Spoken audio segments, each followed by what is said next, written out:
Minyak bumi sering disebut sebagai emas hitam. Ini adalah nama yang sangat tepat. Minyak bumi adalah cairan kental berwarna gelap. Warnanya bisa hitam atau coklat tua. Cairan ini ditemukan jauh di bawah permukaan tanah. Lokasinya bisa berada di darat maupun di bawah dasar laut. Minyak bumi adalah salah satu sumber daya alam yang paling berharga bagi peradaban modern kita. Tanpa minyak bumi, dunia yang kita kenal hari ini akan sangat berbeda. Hampir semua aspek kehidupan kita bergantung pada produk yang berasal dari emas hitam ini, menjadikannya komoditas yang sangat penting. Bagaimana minyak bumi bisa terbentuk? Prosesnya memakan waktu yang sangat lama, yaitu jutaan tahun. Minyak bumi berasal dari sisa-sisa organisme laut yang sangat kecil. Organisme ini disebut plankton. Ketika plankton mati, jasadnya tenggelam ke dasar laut. Jasad-jasad itu kemudian tertimbun oleh lapisan lumpur dan pasir. Selama jutaan tahun, lapisan ini terus bertambah tebal. Tekanan dan panas dari lapisan di atasnya mengubah sisa-sisa organisme itu. Proses kimia yang rumit ini akhirnya mengubahnya menjadi zat yang kita sebut minyak bumi dan gas alam. Proses pembentukan minyak bumi ini menjelaskan mengapa sumber daya ini tidak dapat diperbarui. Kita tidak bisa membuat minyak bumi dalam waktu singkat. Proses alaminya membutuhkan kondisi geologis tertentu dan waktu jutaan tahun. Oleh karena itu, jumlah minyak bumi di planet kita terbatas. Setiap barel minyak yang kita ambil dari dalam tanah tidak akan bisa digantikan dalam masa hidup kita, bahkan dalam ribuan generasi sekalipun. Inilah alasan utama mengapa kita harus menggunakannya dengan sangat hati-hati dan bijaksana agar tidak cepat habis. Menariknya, minyak bumi kadang-kadang bisa merembes secara alami ke permukaan tanah. Fenomena ini disebut rembesan minyak atau oil seep.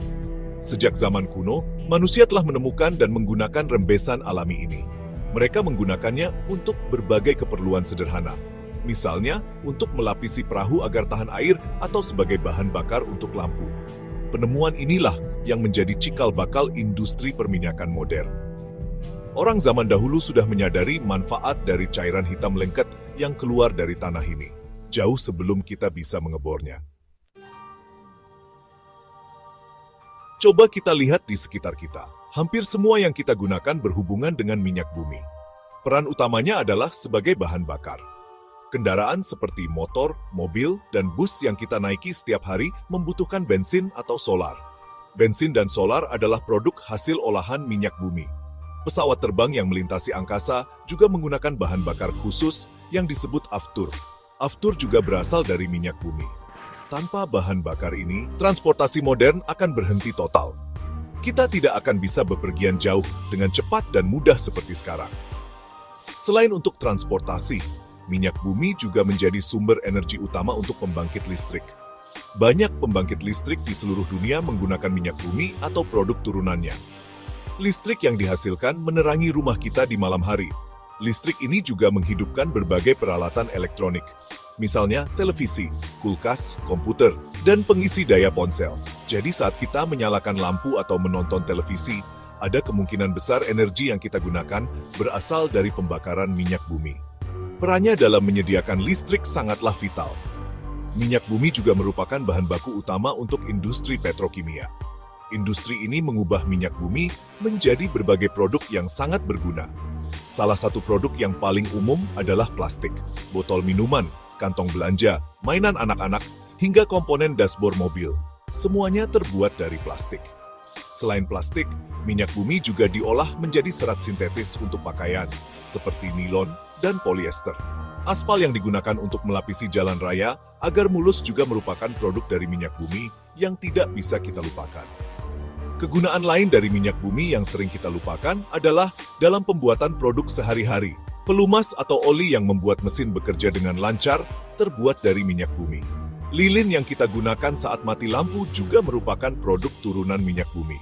Bahkan, banyak produk kosmetik, obat-obatan, dan detergen pembersih mengandung senyawa yang berasal dari minyak bumi. Ini menunjukkan betapa dalamnya ketergantungan kita pada sumber daya alam ini. Dari bangun tidur hingga tidur lagi, kita selalu bersentuhan dengan produk hasil olahan minyak bumi. Perjalanan minyak bumi dimulai dengan proses pencarian yang rumit. Para ahli geologi mempelajari struktur batuan di bawah tanah. Mereka menggunakan teknologi canggih seperti seismik untuk membuat peta bawah tanah. Tujuannya adalah menemukan lokasi yang kemungkinan mengandung cadangan minyak bumi. Lokasi ini disebut sebagai perangkap geologis. Setelah lokasi potensial ditemukan, barulah proses pengeboran dimulai. Pengeboran adalah proses yang sangat mahal dan berisiko. Tidak semua sumur yang dibor berhasil menemukan minyak. Ada juga sumur yang kering.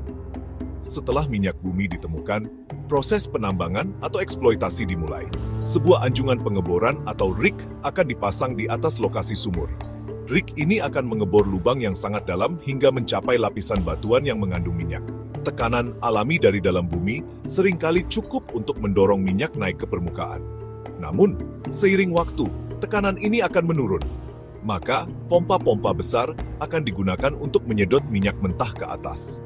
Minyak mentah yang berhasil diangkat kemudian dikumpulkan dan disimpan sementara sebelum dikirim ke kilang.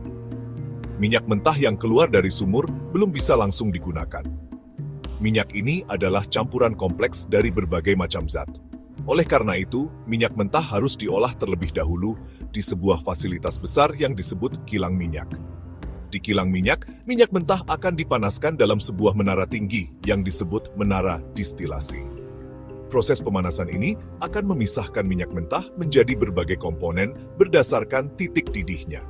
Setiap komponen ini memiliki kegunaan yang berbeda-beda dan disebut sebagai fraksi minyak bumi.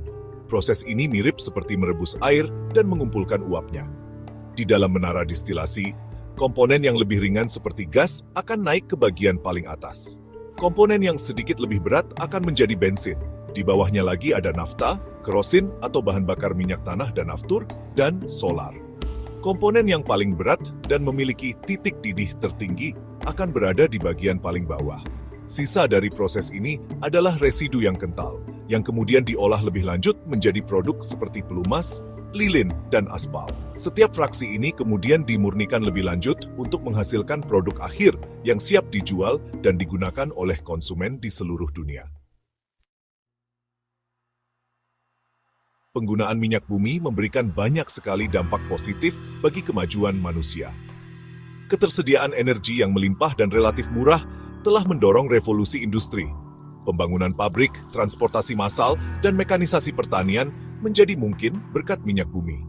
Hal ini meningkatkan produktivitas dan pertumbuhan ekonomi secara global. Kehidupan kita menjadi lebih mudah dan nyaman.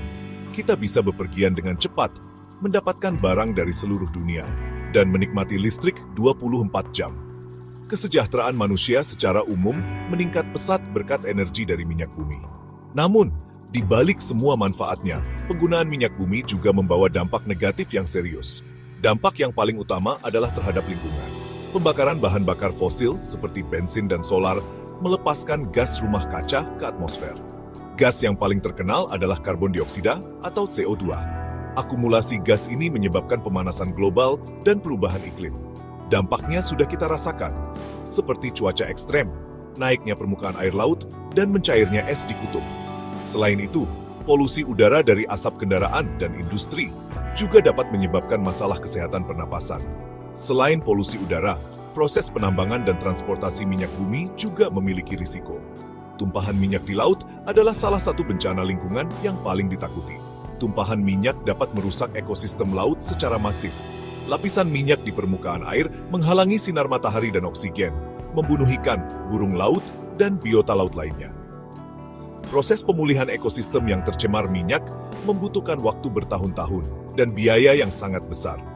Kecelakaan seperti ini menjadi pengingat akan bahaya yang menyertai ketergantungan kita pada minyak bumi. Melihat semua dampak baik dan buruk, menjadi jelas bahwa kita harus bijak dalam menggunakan minyak bumi. Minyak bumi adalah sumber daya alam yang terbatas dan tidak dapat diperbarui. Suatu saat nanti, cadangannya pasti akan habis. Oleh karena itu, kita perlu menghemat penggunaannya. Kita bisa mulai dari hal-hal kecil, seperti mengurangi penggunaan kendaraan pribadi, mematikan lampu saat tidak digunakan, dan memilih produk yang lebih ramah lingkungan. Di saat yang sama, kita harus terus mendukung pengembangan energi alternatif yang lebih bersih dan terbarukan, seperti energi surya dan angin, demi masa depan bumi yang lebih baik. Terima kasih sudah menonton, like, tinggalkan komentar, dan subscribe.